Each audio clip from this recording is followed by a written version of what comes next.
बर्तमान देखो सुभद्रा योजना को नहीं आउ गोटे अपडेट आसी आपने समस्ते जानते जे सेप्टेम्बर 17 तारिख में सुभद्रा योजनार फास्ट इनस्टलमेंट मिल तेरे अधिकांश लोक जापार जे सेप्टेम्बर 17 तारिख में से जहाँकि सुभद्रा योजनार फास्ट इनस्टलमेंट टंका पाइपर कि ना या सहित सरकार तरफ आपंकर जो सेप्टेम्बर 17 तारिख में जो मानक सुभद्रा योजनार फास्ट इनस्टलमेंट टंका दिज्व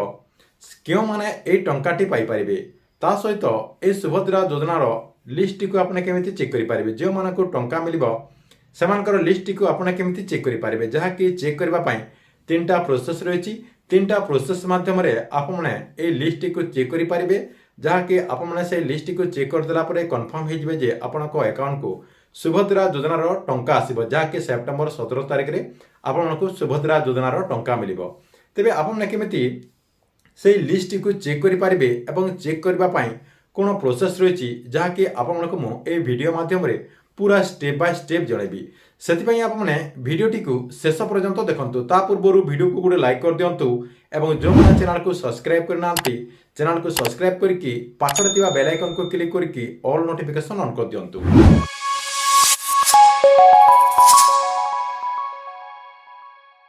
देखो आपको सेप्टेम्बर 17 तारिख में टंका मिल कि ना ता जानवा हेले तीन टा प्रक्रिया रही। प्रथम प्रक्रिया रही काली संध्यारे जो मानकर सुभद्रा योजना सबकि ठीक ठाक हो जहाँकि सक्सेसफुली सबकि हो जदि कैटेगरी जाऊँच से पाखक गोटे गोटे SMS आसी सरकार तरफ टंकाटे लेखाएं जहाँकि ट्रांसफर कर पूर्व वीडियो भी कही सारी जो मैंने से वीडियो को देखी ना आपको मुझे वीडियो डिस्क्रिप्शन में से वीडियो लिंक दे देती आपने से वीडियो को जाकि चेक करेंगे। देखो सरकार तरफ ट्रेल मेथड रे जहाँकि डीबीटी मध्यम टंकाटे लेखाएं ट्रांसफर कर जो मानक से टंकाटे आसी सारी टंकाटे लेखाएं आपणकर अकाउंट को आसी सारी से जहाँकि सेप्टेम्बर 17 तारिख में टंका मिल। 2 नंबर रही जो मैंने सुभद्रा योजना आवेदन कर जो सुभद्रा योजना आवेदन कर CSC सेंटर को जाकि आपण कौन कले आपंकर जो अंगनवाड़ी केन्द्र रही अंगनवाड़ी केन्द्र आपंकर फॉर्म नहीं आसिले फॉर्म टी को फिलअप करदे फिलअप करदेला CSC सेंटर को जाकि जो आप आवेदन कले आवेदन कलापर से आपंकर गोटे रिसीव देते रिसीव रे आपंकर एप्लिकेशन नंबर रही से एप्लिकेशन नंबर रे आपंकर टाटस टी को चेक करने को पड़ो जहाँकि जो आपने आवेदन कर से CSC सेंटर रे आपने ये टाटस टी को चेक करेंगे से टाटस टी को आपंकर चेक करदेला आपंकर टाटस रे एवं आपंकर पेंडिंग रही कि सक्सेसफुली आपंकर हो सारी से सब को आपको से चेक करने को पड़ो कहीं आपने समस्ते जानते राज्य सरकार सुभद्रा योजनार वेबसाइट को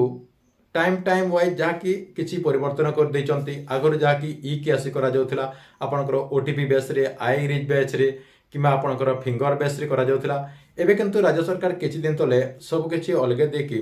बिना ई-केवाईसी रे जहाँकि आपने फॉर्म टी को सबमिट करि पारिबे बोली सामने कहउथिले जहाँ द्वारा 50 लाख रु ऊर्ध्व लोक सुभद्रा योजना आवेदन कर दे सारी एने जो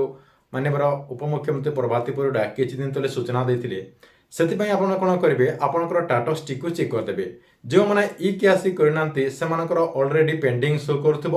जे मानकर अलरेडी सबकि ठीक ठाक रही ई-केवाईसी आपंकर हो सारी ताले आपंकर सक्सेसफुली हो जाइथिबो जो मानकर सक्सेसफुली हो जाइछि से जाके सेप्टेम्बर 17 तारिख में टंका पाई परिबे एवं जो मानकर पेंडिंग रही से हूँ तो सरकार तरफ सेप्टेम्बर 17 तारिख में टंका मिल न पारे जदि मिल आपंकर सेप्टेम्बर 17 तारिख भितर कहुच्छे जे 15 तारिख पर्यंत जो मैंने आवेदन कर सेप्टेम्बर 17 तारिख में टंका पाइबे। देखंतु आउ गोटे तथ्य सामना को आछि जे जो मानकर ना रे राशन कार्ड रही आउ सेमाने जदि आवेदन कर देइचंती सेमाने जाकि प्रथम इनस्टॉलमेंट रे टंका पाइबे जहाँकि सेमानकर पेंडिंग शो करबनी कहीं सेमाने ऑलरेडी जहाँकि सरकार तरफ योग्य हिताधिकारी जो कैटेगरी रही कैटेगरी हिसाब से जाऊँगी से कौन करेंगे फूड ओडिशार जो गवर्नमेंट वेबसाइट रही से वेबसाइट को आप चेक करदे आपंकर ओपन करदे ओपन करदेला से आपंकर जो लिस्ट रही से लिस्ट को आप चेक करदे जहाँकि आपको मुझे वीडियो डिस्क्रिप्शन में से चेक करने जो लिंकटा रही से लिंक दे देती से आप क्लिक करके डायरेक्ट जी आपंकर डिटेल देदेवे डिटेल देदेला आपंकर ना से लिस्ट अच्छी कि नहीं आप चेक करेंगे। ठीक अच्छे यही प्रोसेस रे आपने जहाँकि सुभद्रा योजना आपको जो सेप्टेम्बर 17 तारिख में टंका मिल से सब आप प्रथम चेक कर दिंतु।